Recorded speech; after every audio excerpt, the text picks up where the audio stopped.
नमस्कार, मैं रवश कुमार। सभी पेंशन भोगियों का स्वागत है एक बार फिर से।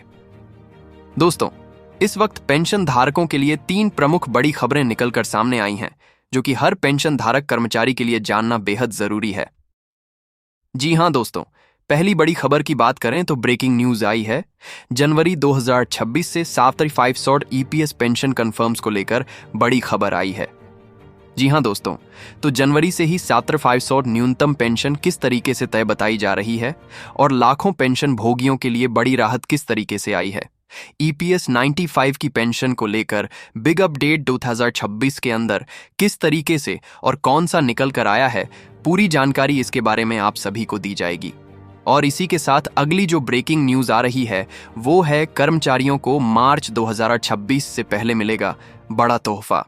जी हां दोस्तों, करोड़ों कर्मचारियों के लिए यहां पर बड़ी राहत बताई जा रही है। मार्च 2026 से पहले ईपीएफ से जुड़ा है एक बड़ा तोहफा। तो आखिरकार दोस्तों, 2-3 महीनों के इंतजार के बाद यहां पर जो है बड़ी खबर आई है। ईपीएफ से जुड़ा हुआ बड़ा तोहफा आपको मिलने जा रहा है, जो कि मार्च से पहले मिलेगा। तो अभी बहुत टाइम पड़ा है, आप पहले ही जान लीजिए कि कौन सा तोहफा आम सभी को देखने को मिल सकता है। इसके बारे में बात करेंगे और साथ ही हम लेटेस्ट अपडेट की बात करेंगे कि कर्मचारियों के लिए जो बड़ी राहत है वो ईपीएफ से जुड़े तोहफे को लेकर है। तो कौन सा तोहफा आपको जल्द देखने को मिलेगा, तो चलिए इसके बारे में विस्तार से जानकारी जो है इस वीडियो के अंदर जानते हैं। लेकिन आपसे एक ही निवेदन रहेगा कि वीडियो को आप लास्ट तक, एंड तक पूरा जरूर देखिएगा। साथ ही चैनल पर नए हैं तो चैनल को सब्सक्राइब कर दीजिएगा और इस वीडियो को अपने पेंशन धारक मित्र दोस्तों में शेयर करिएगा। पेंशन धारकों की तमाम ग्रुप्स में भेज दीजिएगा ताकि वह भी पेंशन से जुड़ी हर बड़ी अपडेट को सही, सटीक और तथ्यों पर आधारित बिना किसी देरी के जांच सके। तो यहां पर चलिए स्टार्ट करते हैं। सबसे पहली बड़ी खबर की ओर चलते हैं, जो कि ब्रेकिंग न्यूज आप सभी के लिए आई है कि जनवरी 2026 से 17,500 ईपीएस की पेंशन कंफर्म हो गई है। यानी जनवरी से ही इसी महीने से 17,500 की न्यूनतम पेंशन आपको मिलना तय हुई है। लाखों पेंशन भोगियों के लिए यह जो खबर आई है ये बड़ी राहत भरी है। तो चलिए ईपीएस 95 पेंशन को लेकर आइए इस बड़े अपडेट की विस्तार से चर्चा करते हैं। जी हां, 2026 से ईपीएस 95 पेंशन भोगियों के लिए ऐसी खबर सामने आ रही है जिसका जो इंतजार है वह लाखों रिटायर्ड कर्मचारियों को सालों से था। जी हां, एम्प्लॉय पेंशन स्कीम यानी ईपीएस 95 के तहत न्यूनतम पेंशन को 17,500 किए जाने की चर्चा ने बुजुर्ग पेंशनर्स के बीच नई उम्मीद जगा दी है। बढ़ती महंगाई, दवाइयों के खर्च और सीमित मासिक आय के बीच यह अपडेट पेंशन भोगियों के लिए आर्थिक राहत की तरह जो है देखा जा रहा है। ईपीएस पेंशन मुख्य रूप से उन कर्मचारियों के लिए होती है जिन्होंने अपने कार्यकाल के दौरान ईपीएफओ के जरिए पेंशन योगदान किया है। कब तक बहुत बड़ी संख्या में पेंशनर्स को बेहद कम राशि मिल रही, जिससे रोजमर्रा का जो खर्च चलाना मुश्किल हो गया था। ऐसे में 2026 से न्यूनतम पेंशन जो है 17,500 यानी कि 17,500 की बात करें, पेंशन सिस्टम में एक बड़े सुधार के रूप को यहां पर देखा जा रहा है। बहुत ही बड़ा यह कदम देखा जा रहा है। अब दोस्तों, 17,500 न्यूनतम पेंशन का मतलब क्या है? तो जनवरी 2026 से अगर अपडेट लागू होता है तो इसका सीधा मतलब यह होगा कि एम्प्लॉय पेंशन स्कीम 10/9/95 के तहत आने वाले किसी भी पात्र पेंशन भोगी को यहां पर 7,500 से कम मासिक पेंशन नहीं दी जाएगी। जिन पेंशन धारकों को अभी 1,000, 2,000 या फिर 3,000 जैसी कम राशि मिल रही थी, उनके लिए पेंशन बढ़ाकर न्यूनतम स्तर तक लाई जा सकती है। इससे पेंशन को हर महीने तक न्यूनतम आय पेंशन धारकों को मिलती रहेगी, जिससे घर का खर्चा हो गया, दवाइयां, बिजली, पानी के बिल और अन्य जरूरी खर्चे पूरी करने में थोड़ा बहुत आसानी हो जाएगा। बुजुर्गों के लिए यह सिर्फ पैसों की बात नहीं है, बल्कि सम्मान और आत्मनिर्भरता से जुड़ा हुआ भी एक अहम मुद्दा बन गया है। वहीं बात करें कि पेंशन बढ़ाने की आखिरकार जरूरत क्यों महसूस की गई, क्यों यह जरूरी है पेंशन बढ़ाना 17,500 करना, चलिए इसके बारे में बात करते हैं। तो पिछले 1 दशक में महंगाई ने जबरदस्त इजाफा हुआ है। दवाइयां हो, इलाज हो, किराया हो, राशन और दैनिक जीवन के अंदर काम आने वाली चीजों की कीमतें जो है वह लगातार बढ़ी हैं। लेकिन ईपीएस पेंशन में लंबे समय से अभी तक कोई बदलाव नहीं किया गया है। कई पेंशनर्स तो 1,000 से 10,500 और 500 तक की मामूली पेंशन के बीच हाल फिलहाल में पा रहे हैं, जो आज के समय में बेहद कम है, बहुत कम है। ऐसे में सरकार और संबंधित संस्था पर लगातार दबाव बनाया जा रहा था कि पेंशन्स की राशि अब उनको यहाँ पर इंक्रीज करनी चाहिए, बढ़ानी चाहिए।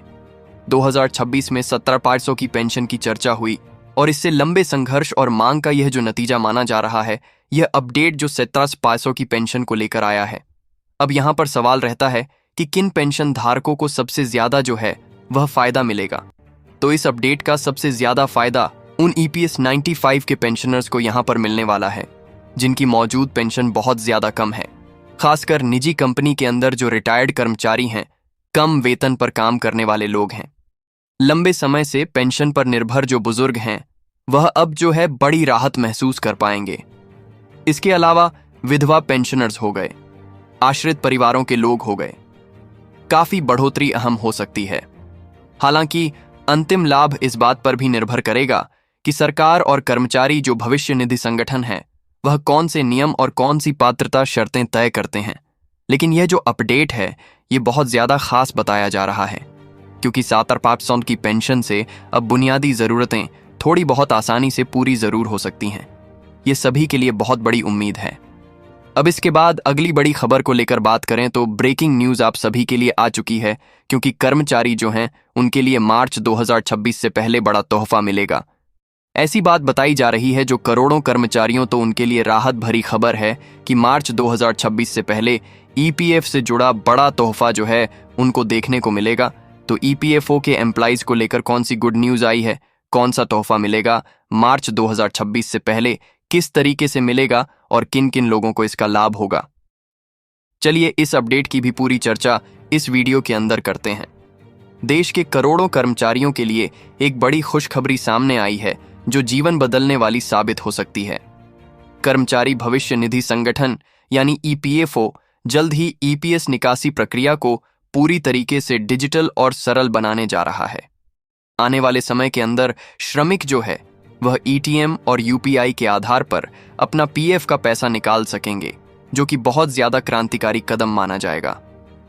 केंद्रीय क्षार मंत्री मनसुख मांडविया ने एक अपने इंटरव्यू के दौरान जानकारी दी थी कि प्रशासन की कोशिश है कि यह नई सुविधा मार्च 2026 से पहले ही आप सभी के लिए शुरू कर दी जाए, इसलिए यह बताई जा रही है। श्रम मंत्री ने बताया कि अभी भी वर्कर्स जरूरत पड़ने पर EPS का 75% हिस्सा तुरंत निकाल सकती हैं, लेकिन प्रक्रिया में कई फॉर्म तकनीकी परेशानियां आती हैं और यही कारण है कि सरकार ने इसे पूरी तरीके से बदलने का निर्णय ले लिया है। जनवरी 2026 तक यह महत्वपूर्ण योजना जो है अंतिम चरण में पहुंच चुकी है और जल्दी देश के अंदर लागू होने की भी संभावना है। यह नई सुविधा कर्मचारियों को उनके धन तक तेजी से और आसानी से पहुंच प्रदान करने के लिए बनाई गई है, यानी डिजिटल निकासी की नई व्यवस्था लागू की जाएगी। इन्हीं समस्याओं को खत्म करने के लिए EPFO एक ऐसा सिस्टम तैयार कर रहा है जिसमें PF निकासी ATM और UPI जैसी सुविधाओं के जरिए हो सके। इससे कर्मचारियों को बैंक या फिर दफ्तर के चक्कर नहीं लगाने पड़े, धनराशि तेजी से खाते में पहुंच सके।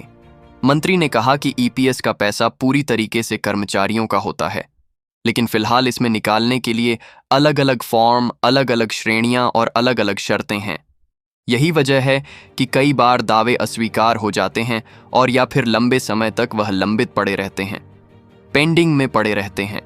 सरकार अब इस पूरी प्रक्रिया को सरल और पारदर्शी बनाने पर काम कर रही है ताकि पेंशन धारकों को उनके पैसे के लिए कोई ना रोक सके, कोई रोक टक ना हो सके। हाल ही में EPFO ने PF निकासी से जुड़े कई अहम सुधारों को भी मंजूरी दी है।